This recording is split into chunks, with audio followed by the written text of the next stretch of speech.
चुनाव के पहले चरण के लिए आज से नामांकन शुरू होने वाला है, लेकिन अभी तक समाजवादी पार्टी ने रामपुर और मुरादाबाद के टिकट फाइनल नहीं किए हैं।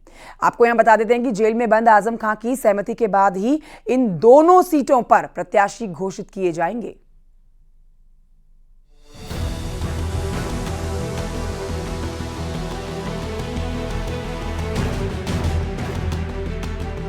जिस सीट पर कभी आजम खान का कब्जा था, जहां मोदी लहर में भी आजम अपना किला बचाने में कामयाब रहे, अब उस सीट पर अखिलेश यादव को कैंडिडेट सेलेक्ट करने में वक्त लग रहा है, क्योंकि माना जा रहा है कि आजम खान जेल से ही रामपुर में टिकट तय कर रहे हैं और जो नाम सामने आया है वो आजम परिवार का बेहद करीबी चेहरा है। रामपुर में एसपी से कैंडिडेट लगभग तय हो चुका है। एकता कौशिक को मिल सकता है रामपुर से टिकट। आजम खान की मुंह बोली बेटी हैं एकता कौशिक। एकता कौशिक के पिता पुराने कांग्रेसी नेता थे। ये वही एकता कौशिक हैं जिस पर इनकम टैक्स का शिकंजा कसने के बाद चर्चा शुरू हुई। तब आजम खान ने एकता कौशिक को मुंह बोली बेटी बताया था। अब जब आजम खान जेल में अपने गुनाहों की सजा काट रहे हैं, ऐसे में माना जा रहा है कि आजम खान के कहने पर ही रामपुर में अखिलेश प्रत्याशी का ऐलान करेंगे, तो वहीं मुरादाबाद में भी आजम खान ही टिकट तय करेंगे। माना ये जा रहा है कि सीतापुर जेल में बंद आजम खान ही जिसको चाहेंगे वो रामपुर से प्रत्याशी होगा, और अभी तक यही होता आया है कि आजम खान ने जिसको चाहा है वही रामपुर से प्रत्याशी घोषित हुआ है। चाहे नामांकन के आखिरी दिन, जो नामांकन का आखिरी दिन होता है, उस एंड टाइम पे भी आजम खान जिसको चाहते हैं उसी को कैंडिडेट घोषित करते हैं। मुरादाबाद से एसटी हसन के अलावा 2-3 विधायक भी टिकट मांग रहे हैं, और यही वजह है कि रामपुर और मुरादाबाद में अब तक अखिलेश यादव ने प्रत्याशी फाइनल नहीं किए। बात 2019 के चुनाव की करें तो मुरादाबाद से एसटी हसन को जीत मिली थी, रामपुर से आजम खान की जीत हुई थी। फिर 2022 में सजा के बाद आजम की सदस्यता चली गई। उपचुनाव में बीजेपी ने सपा से रामपुर सीट छीन ली। रामपुर से बीजेपी ने घनश्याम लोधी को सांसद बनाया। ये समाजवादी वाले लोग बताएंगे, हमें उससे क्या बताना। समाजवादी वालों से जाकर पता करो। हम तो अपनी पूछोगे, हम 27 को नामांकन कर रहे हैं। हमारा नामांकन माननीय घनश्याम लोधी 27 तारीख को नामांकन करेंगे। ये समाजवादी वाले लोग बताएंगे, किसे कराए ना कराए, अभी क्या करना है उनका विषय। तो क्या लगता है अपने चुनाव को देखते हुए अभी तक हो सकता है समाजवादी वाले यहाँ से प्रत्याशी ना उतारे, हमारा ही प्रत्याशी कह रहे हैं। यानी उपचुनाव में हार की कसक अब भी आजम खान के जहन में है। ऐसे में वो जेल की 4 दीवारी से ही रामपुर और मुरादाबाद की सियासत पर नजर बनाए हुए हैं, और माना जा रहा है कि आजम के कहने पर ही दोनों सीटों पर समाजवादी पार्टी प्रत्याशी का ऐलान करेगी, जिस पर फिलहाल मंथन चल रहा है। Bureau report, news 18।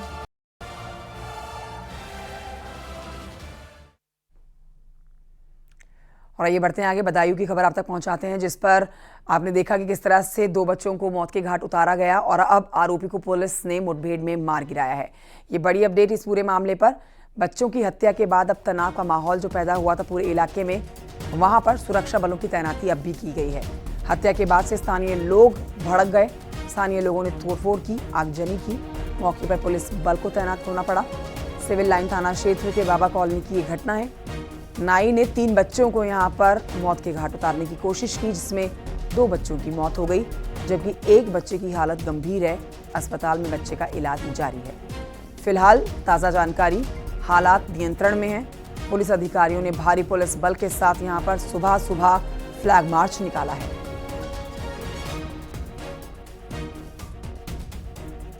मैं तो उसको, हम तो देखा कि उसका इनकाउंटर हुआ है, मुझे पता भी नहीं था, हम तो बाद में आए। मैं खुद ही आया, 9-10 बजे के करीब अंदाज ऐसे आए थे हम। वो भागा तो था, वो पकड़ लिया पुलिस ने, पकड़ा था तो पुलिस से भी मतलब जैसे ये छोटा है, ये भागा है, वो जाने बात ये है। देखिए हम रहते नहीं थे यहाँ, मैं तो बाहर रहता हूँ, बस आना जाना, बाल कटवाए यही व्यवहार था हमारा। क्या करना मुझे उससे?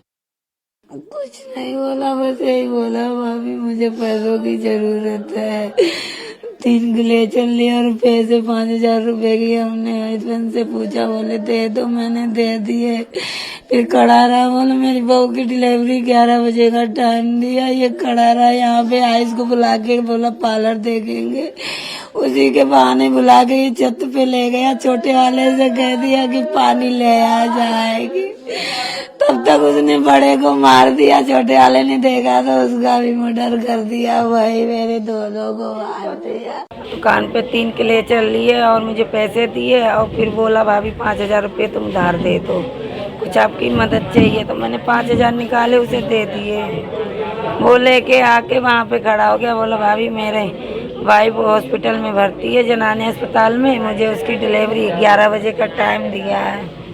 मैं अच्छा ठीक है कोई बात नहीं। मैंने इनसे पापा से बात की बच्चों के, तो उन्होंने कहा कोई बात नहीं, दे देगा, सुबह दे ही देगा, दे दो, अच्छे हैं, कोई दिक्कत ना।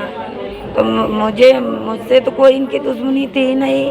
अब इनसे करवाया गया हो या क्या है, अब वही जान सकता है, उससे पूछा जाए, जावेद बताएगा क्या हुआ, क्यों इसने किया। जावेद बाहर खड़ा हुआ था। हाँ, तो ये चाकू लेके अंदर आया था या घर से चाकू लिया था? ये चाकू था उस टाइम ढुकाया था, पर इसके हाथ में नहीं था।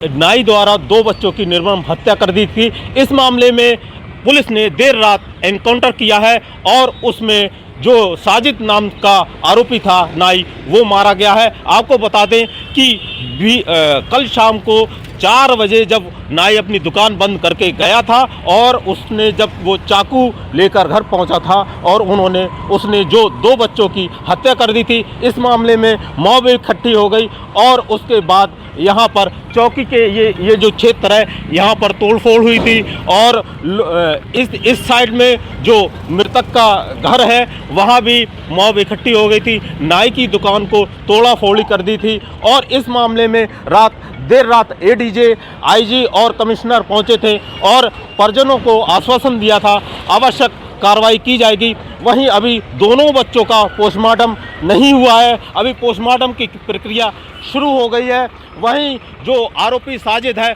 उसके परिजनों को पुलिस ने सूचना दे दी है। चितरंजन सिंह, न्यूज़ 18 बदायूं।